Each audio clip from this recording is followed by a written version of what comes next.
ጤና ይስጥልን ክቡራትና ክቡራን እንዴት አላችሁ? በሳምንት ሁለት ቀናት ዘውትር ሐሙስና ቅዳሜ ወደ እናንተ የሚደርሰው ኢትዮ ቢዝነስ እነሆ ጀመረ። ኢትዮ ቢዝነስ በተለያዩ የቢዝነስ መረጃዎቻችን አዋጭነት ባላቸው የኢንቨስትመንት ሐሳቦች ከዜና ባሻገር በትንታኔ የምንመለከታቸውን ምጣኔ ሀብታዊ ጉዳዮች ይዘን ወደ እናንተ እንመጣለን። በዛሬ ቅዳሜ ኢትዮ ቢዝነስ ዘገባችንን በአጫጭር የዳሽን ባንክ ዓመታዊ ሪፖርት አግሮ ኢንዱስትሪ ፓርኮች ጥናትን በተመለከተ ለወጣቶችና ሴቶች የፋይናንስ አቅርቦትን በሚመለከት እንዲሁም ሌሎች ጉዳዮችን አካተናል።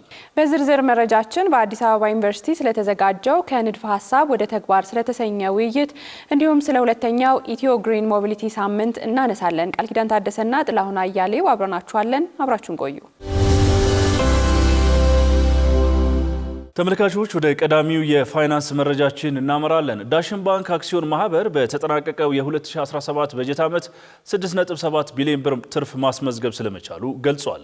ዳሽን ባንክ የ2017 አፈጻጸም ሪፖርቱን ይፋ ያደረገ ሲሆን ዓመቱን በስኬት ማጠናቀቁን ገልጿል። በበጀት ዓመቱ ጠቅላላ ሀብቱን ከ254 ቢሊዮን ብር በላይ ሲያደርስ የካፒታል አቅሙን ደግሞ ወደ 14.3 ቢሊዮን ብር ከፍ ስለማድረጉ ተመላክቷል።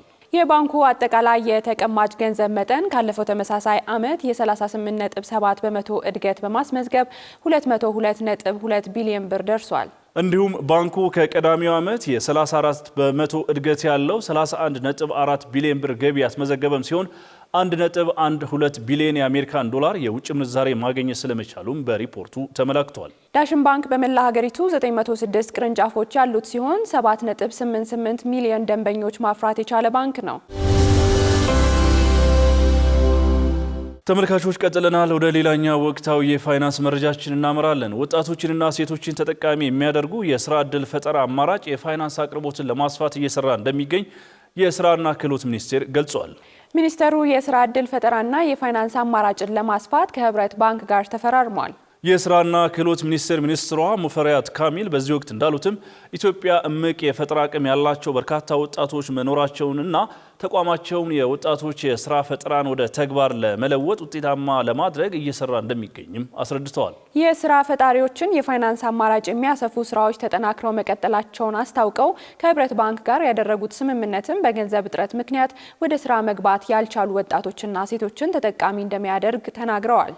ስታርታፖችን ወይንም ስራ ፈጣሪዎችን ለማጠናከር ነባር ኢንተርፕራይዞችን ለመደገፍ እንዲሁም በሀገር ውስጥ የሚፈጠሩ የስራ ዕድሎችንና ወደ ውጭ ለሚደረጉ የስራ ስምሪቶች አጋዥ ስለመሆናቸውም አስገንዝበዋል። የህብረት ባንክ ዋና ስራ አስፈጻሚ ንጉሱ ገብረ እግዚአብሔር በበኩላቸው ባንኩ ሀገራዊ ኃላፊነቱን እንዲወጣ ስምምነቱ ትልቅ እድል መፍጠሩን ገልጸው ይህም የሁለቱን ወገኖች ተጠቃሚነት የሚያረጋግጥ በመሆኑ ለተግባራዊነቱ ባንኩ የበኩሉን ድርሻ እንደሚወጣ አረጋግጠዋል።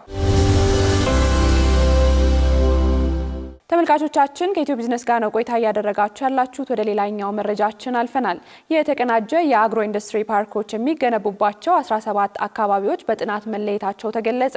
የኢንዱስትሪ ሚኒስቴር የግል አልሚዎችን ያሳተፈ የኢንቨስትመንት ፎረም ያካሄደ ሲሆን ግንባታቸው የተጠናቀቁ የቡሬ ቡልቡላና ይርጋለምን ጨምሮ በሀገር አቀፍ ደረጃ የተቀናጀ አግሮ ኢንዱስትሪ ፓርኮች የሚገነቡባቸው 17 አካባቢዎች በጥናት መለየታቸውን የኢንዱስትሪ ሚኒስቴር ሚኒስትሩ መላኩ አለበል ገልጸዋል።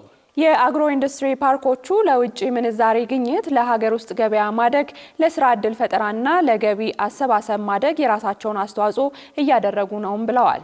የትኛውም ሀገር በዓለም አቀፍ ደረጃ ተወዳዳሪ ለመሆን በሚያደርጋቸው ጥረቶች የምርቶች ጥራትና ስብጥር እሴት የተጨመረባቸው ምርቶችን ለገበያ ማቅረብና የአመራረት መንገዶች ከመመዘኛ መስፈርቶች መመደባቸውንም ገልጸዋል። አምራች ኢንዱስትሪዎችን በፖሊሲና ስትራቴጂ እንዲሁም መሰረተ ልማቶችን በማሟላት ድጋፍ እየተደረገ መሆኑንም ተናግረዋል። መንግስት በፓርኮቹ የፈጠራቸውን እምቅ ዕድሎችና ምቹ ሁኔታዎች በመጠቀም ባለሀብቶቹ በዘርፉ እንዲሰማሩም ጥሪ አቅርበዋል። የኢትዮጵያ ዜና አገልግሎት እንደዘገበው በፎረሙ የተገኙ ባለሀብቶችም በተቀናጁ አግሮ ኢንዱስትሪ ፓርኮች ለመስራት ፍላጎት እንዳላቸው ጠቁመው ከፋይናንስ አቅርቦት፣ ከተቋማት ቅንጅት፣ ከመደራጀትና ከሌሎች ጉዳዮች ጋር በተያያዘ አስተያየታቸውና ጥያቄዎቻቸውን አንስተዋል። በሀገር አቀፍ ደረጃ የተቋቋመው የአምራች ኢንዱስትሪ ካውንስል ከፋይናንስ ተቋማት ከገቢዎችና ጉምሩክ እንዲሁም ከሌሎች ባለድርሻ አካላት ጋር የሚያጋጥሙ ችግሮችን ለመፍታት የሚያስችል ስለመሆኑም ሚኒስትሩ ጠቅሰዋል።